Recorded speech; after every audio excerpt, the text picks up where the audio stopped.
Hello friends, मेरा नाम विशाल है and welcome to my channel crypto with विशाल।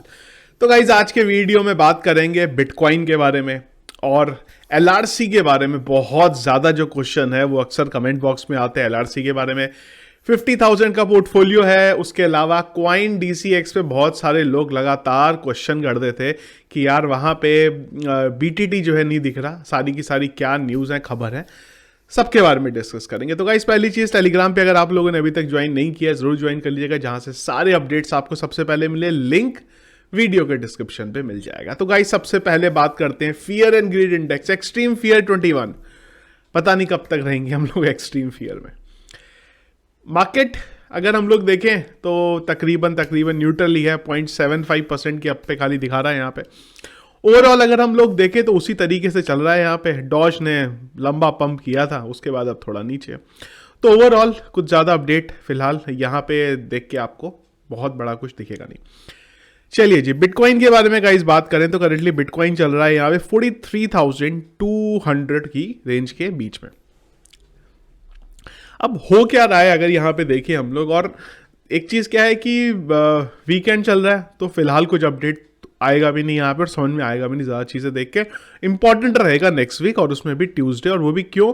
क्योंकि वो जो डेथ क्रॉस की कहानी थी वो एक्चुअल में अगले हफ्ते से समझ में आना शुरू होगा थोड़ा क्या हो रहा है यहाँ पे। अच्छी चीज़ ये है अभी तक के हिसाब से कि मार्केट जो है उसने बहुत ज़्यादा यहाँ पे कुछ पैनिक अभी तक नहीं दिखाया है, जो कि बहुत अच्छा इंडिकेटर है। क्योंकि डेथ क्रॉस यहाँ पे बैंड बजा देगा अगर आया तो यहाँ पे, क्योंकि ऑलरेडी बहुत नीचे है हम लोग, और उस पर इफेक्ट खतरनाक जो है यहाँ पे पड़ सकता है। तो अगला हफ्ता थोड़ा समझ में आएगा, और अगर अगला हफ्ता निकल जाता है तो इतने दिन नहीं लगेंगे मार्केट को नीचे आने में। 2-3 दिन ऑलरेडी हो चुके हैं आए हुए, 2 दिन ऑलरेडी हो चुके हैं आए हुए, और अगर एक हफ्ता निकल गया तो फिर जो डेथ क्रॉस वाली कहानी है उसको आप यहाँ पे खत्म मान सकते हैं, क्योंकि उसके बाद ज्यादा इंपैक्ट जो है पड़ेगा नहीं यहाँ पे। अब हो क्या रहा है अभी तक हम लोग, ये हमने जो लाइंस हमारी ड्रॉ करी हैं वो वही है अभी तक जो पिछले काफी दिनों से चल रही है हमारी। तो इस एरिया के अंदर जो थे हम लोग यहाँ पे मूवमेंट कर रहे थे। कल एक जो थी ग्रीन कैंडल आई, फिर एक और आई, उसके बाद एक रात में रेड कैंडल, उसने पूरी की पूरी कहानी खराब कर दी। और अगर देखें तो वही जो हमारी लाइन यहाँ पे ड्रॉ है वहीं पे हम लोग ट्रेड कर रहे हैं। एक कैंडल है जो कभी इसके ऊपर बन रही है कभी नीचे बन रही है। कुल मिला के अगर मैं बोलूँ तो 42,500 और 43,600 के बीच में हम लोग जो है यहाँ पे झूल रहे हैं बिटकॉइन में। जो उम्मीद है कि आज का दिन भी कुछ इस तरीके से रहेगा, क्योंकि इंस्टीट्यूशन बंद है, कुछ अपडेट आने वाला नहीं है। वेल्स अगर कुछ निकाल के अपना कुछ गेम मचाना चाहें तो यहाँ पे अलग बात है। इसके बाद कल का दिन होगा जब हमारी नाइट होगी, तब इंस्टीट्यूशन ओपन होंगे, और मंडे को बहुत ज़्यादा चीज़ें आती हैं, आते आते थोड़ा टाइम लग जाता है। हमारी अकॉर्डिंग अगली मॉर्निंग हो चुकी होती है, इसलिए मैं बोलता हूँ ट्यूसडे का दिन थोड़ा क्रिटिकल रहता है, चीज़ें पता चलनी शुरू होती हैं। तो उससे पहले कुछ पता चलेगा नहीं यहाँ पे, तो ही हम थोड़ा डिसाइड कर पाएंगे अगले हफ्ते से कि क्या करने वाले। ट्रेड लिए हुए थोड़े दिन हो गए हुए, किस तरीके से ट्रेड यहाँ पे लेनी है। अब इसके बाद एलआरसी पे हम लोग यहाँ पे आते हैं। तो भैया बहुत लोग हैं परेशान। मेरे को बहुत ज़्यादा अपडेट यहाँ पे नहीं थे इसके, क्योंकि मेरी लिस्ट में ये नहीं है। इसका मतलब ये नहीं है कि अच्छा नहीं है क्वाइन अच्छा है, लेकिन मेरी लिस्ट में नहीं है इसलिए। पर जब थोड़ी चीज़ें ढूंढी करी तो पता चला। तो हुआ क्या है, अगर आप देखें यहाँ पे ये तकरीबन नवंबर तक ये बिल्कुल सही से चल रहा था, और नवंबर में इसमें आया भूचाल और इसने बड़ा यहाँ पे रैली की। मतलब अगर आप देखें $0.4195 का जो था कॉइन, ये चला गया 3 पे, बड़ा जबरदस्त इसने पंप मारा, डिप आई, फिर पंप हुआ, और उसके बाद तो ये अगर देखें एक ट्रेंड लाइन मैंने ड्रॉ करी, इसके नीचे यहाँ पे ट्रेड कर रहा है। तो पहला अगर हम लोग यहाँ पे एलआरसी के बारे में बात करें, क्या है, इथीरियम चेन पे है ये, और डिसेंट्रलाइज एक्सचेंज को डिजाइन करने के लिए इसको यहाँ पे बनाया गया था। ये इसका बेसिकली मेन एम था यहाँ पे। अगली चीज इसमें यह थी कि भाई इसमें जो था इथीरियम की जो स्पीड है वो बहुत बड़ा इशू था, उसको थोड़ा था कि अब किया जाएगा यहाँ पे, जिसके लिए इन्होंने यहाँ पे इसको डिजाइन किया था। इंपॉर्टेंट चीज ये है गाइज, ये समझना नहीं है कि लोगों का क्वेश्चन है प्राइस डाउन में जा रहा है। इंपॉर्टेंट ये समझना है कि ये प्राइस इतना पंप कैसे करा। मतलब यहां तक अगर मैं ये कैंडल को भी छोड़ूं, यहां से भी लूं, तो 31 अक्टूबर से लेके यहां तक 10 नवंबर के बीच में 10 दिन में क्या हुआ कि प्राइस इतना पंप कर गया। समझने की चीज ये है, ना कि ये समझो कि डाउन में क्यों गया। दो चीजें थी, रूमर्स थे जिनकी वजह से इसने इतना खतरनाक यहां पे पंप किया। एक था कि ये मेटावर्स में आ रहा है और दूसरा था कि इसकी पार्टनरशिप हो रही है यहां पे गेम स्टॉप के साथ। जैसे ही वो सारी चीजें खत्म हुई, इसने नीचे आना अपना यहां पे शुरू कर दिया। तो आप लोगों का जो क्वेश्चन है वो क्वेश्चन थोड़ा अपने आप को आपको रिवर्सल पूछना पड़ेगा, नीचे नहीं, ये सोचो ये ऊपर क्यों गया। अगर आपको ऊपर गया, आपको समझ में आ गया कि भाई जो न्यूज थी वो गलत थी, उस वजह से ऊपर गया था, उसके बाद अभी भाई बढ़िया कर रहा है। आप समझिए कि ये यहां पे चल रहा था, मतलब ये 0.49 पे चल रहा था और अभी ये $1 से भी ऊपर चल रहा, तो ये तो उल्टा अच्छी बात है, नुकसान नहीं है आपको, उल्टा फायदा हुआ है यहाँ पे आपको। लेकिन प्रॉब्लम ये थी कि जो बिना सोचे समझे आके इन्वेस्ट कर देते हैं, उन्होंने, आई एम श्योर जो लोग इतने परेशान हैं, कमेंट्स आ रहे हैं, मतलब लोगों ने इधर कहीं इसमें इन्वेस्ट किया है, मतलब इधर कहीं इन्वेस्ट किया होगा, ये देख के कि भाई ये तो बढ़ता जा रहा है, तब वहां से ही मेरे ख्याल से कुछ गड़बड़ हुई है यहाँ पे कहानी। तो अब देखिएगा, इस पहली चीज तो ये कि ट्रेंड लाइन जो है इसको ब्रेक करनी बहुत जरूरी है यहाँ पे, ये वाली जो है, जब तक ये ट्रेंड लाइन नहीं ब्रेक होगी तब तक आपको कुछ इसमें अपडेट नहीं मिलेगा। दूसरी चीज, अगर मैं यहाँ पे मूविंग एवरेज भी लेके आऊं, एक तो ज्यादा कितना टाइम हुआ है, नहीं ज्यादा पुराना मूविंग एवरेज तो मुझे मिलेगा नहीं, इसको 50 कर देते हैं, चलिए 50 मूविंग एवरेज 15 डेज का।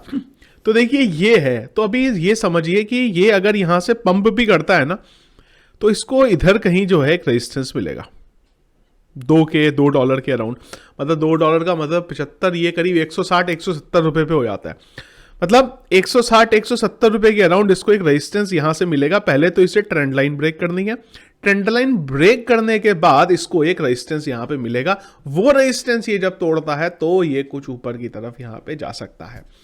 अब इस सब चीजों के लिए कुछ अपडेट्स आने यहां पे जरूरी है, बिना अपडेट्स बिना न्यूज के ये अपने मर्जी से तो है जो ऊपर यहां पे जाएगा नहीं, पर एक बार जब कुछ अपडेट आना स्टार्ट होगा तो आपको एक ध्यान रखना पड़ेगा कि ये ट्रेंड लाइन जो है वो ब्रेक होनी चाहिए और उसके बाद ये जो रेजिस्टेंस की लाइन है ये यहां पे ब्रेक होनी चाहिए।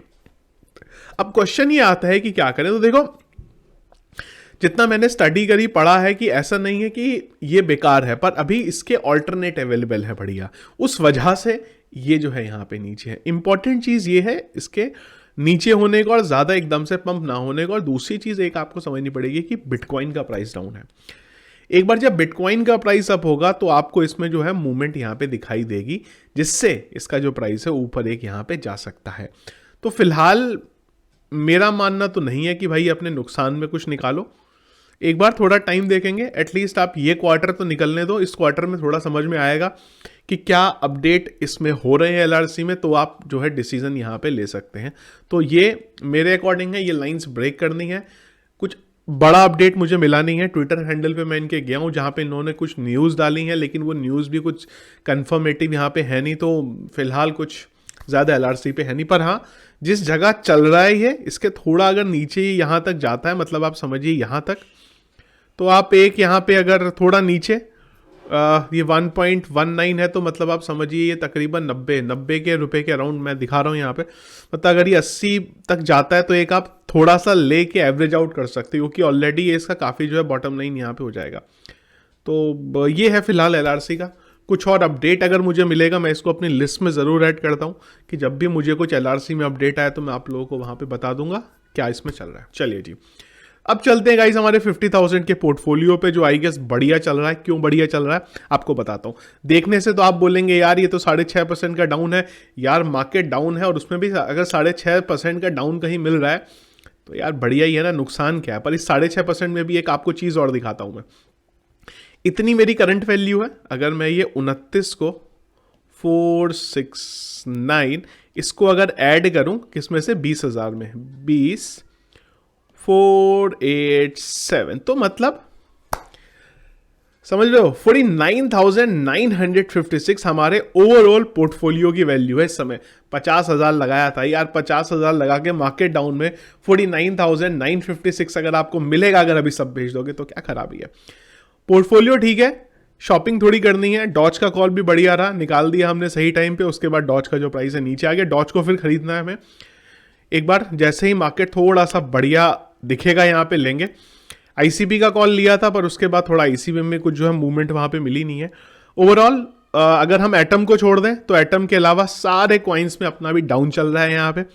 सबसे खतरनाक जिनमें चल रहा है वो है एवलांचे, शिबा इनू, पुल्का डॉट, और लूना ने बहुत बढ़िया रिकवरी करके दी है हमें। लूना ने बचाया है यहाँ पे, क्योंकि लूना सबसे ज़्यादा हमारा जो था नीचे डाउन में चल रहा था। पर अच्छा क्या करा हमने, लूना को हम लोगों ने एवरेज आउट करने की कोशिश कर रहे थे, उस चक्कर में जो थी हमारी कहानी थोड़ी बढ़िया हो गई यहाँ पे। तो इन शॉर्ट पोर्टफोलियो ठीक चल रहा है यहाँ पे हमारा कॉइन गेट पे जो हमने बनाया था। थोड़ा नेक्स्ट वीक पे हम लोग देखेंगे किस तरीके से मार्केट चल रहा है, उस हिसाब से हम लोग यहाँ पे कॉल जो है लेंगे। पिछले कई दिनों से हम लोगों ने कॉल लेनी है, डॉज को सेल किया था और उससे पहले हमने आईसीपी की जो है कॉल यहाँ पे ली थी।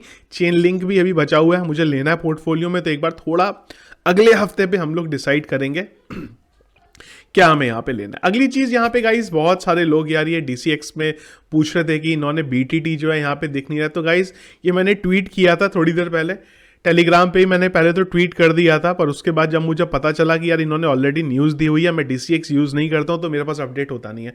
पर एक यूज़र ने बताया कि भाई इन्होंने ऑलरेडी सब बताया हुआ है, 21 को आपको अपने वहाँ पे दिख जाएगा। ये लिंक मैंने ऑलरेडी टेलीग्राम पे शेयर किया हुआ है, तो जिसको अभी भी प्रॉब्लम है वो प्लीज़ एक बार ये पढ़ लो। 21 तारीख का इन्होंने ये बता दिया हुआ है कि भाई ये जो है आपको यहाँ पे मिल जाएगा। तो जब तक नहीं आता तब तक कोई बात नहीं, आप आराम कर लीजिए यहाँ पे। चलिए जी अगला, अच्छा ये मैंने एलआरसी का खोल के रखा था पर ये आप लोगों को दिखा नहीं पाया, चलो एक बार फटक से देख लेते हैं। बेसिकली आपको बताना मुझे ये था कि 68 रैंक पे अभी है ये, इसके अलावा बाकी चीज़ें हम डिस्कस कर चुके हैं। लास्ट चीज़, इंडोनेशिया में 22 साल के एक लड़के ने 1 मिलियन का एनएफटी जो है अपने सेल्फी के थ्रू ओपन सी में यहाँ पे जो है बेचा है। तो इन्होंने क्या करा, ये आप यहाँ पे देख सकते हैं, थोड़ा सा नीचे लेके आते हैं इसे, तो ये आप यहाँ पे देख सकते हैं कि इन्होंने कर कितना, ये जो है यहाँ पे दिख रहा है कि इन्होंने इतने इथेरियम के जो टोटल थे यहाँ पे बेचे। तो इन्होंने क्या करा कि अपनी जो पिक्चर्स हैं ये दिखा रहे हैं कि कितने साल, 18 से 22 साल तक के लिए अपनी जो पिक्चर्स थी, ग्रेजुएशन की जर्नी थी, उसको एक पिक्चर में डाला और उसका एक एनएफटी बना के यहाँ पे वो लेके आए और उसके थ्रू उन्होंने 1 लाख कम हो जाएगा, $1 मिलियन जो है निकाले हैं। तो इस तरीके से आप भी कुछ करना चाहें भाई तो कुछ कर सकते हैं। 5 साल तक इन्होंने ज़रूर मेहनत करी इस चीज़ में, पर 5 साल का इतना खतरनाक रिटर्न मिला है इन्हें यहाँ पे कि आप भी कुछ ट्राई करना चाहें इस तरीके से तूफानी, तो डेफिनेटली ट्राई करें एक बार। तो सक्सेस हो तो ज़रूर बताइएगा, तो हमें पता चले कि भाई कुछ इस तरीके के काम जो है यहाँ पे चले। तो ये था गाइस हमारा आज का वीडियो अपडेट। जाते जाते एक बार देख लेते हैं मार्केट। चलिए जी, बिटकॉइन चल रहा है 43,200 की रेंज में यहाँ पे चल रहा है। तो वीडियो फ्रेंड्स अगर आपको पसंद आया इसको लाइक और शेयर जरूर करेगा। चैनल में अगर आप नए हैं, आगे भी मेरे वीडियो देखना चाहते हैं, जरूर चैनल को सब्सक्राइब कर लीजिएगा। Thank you friends.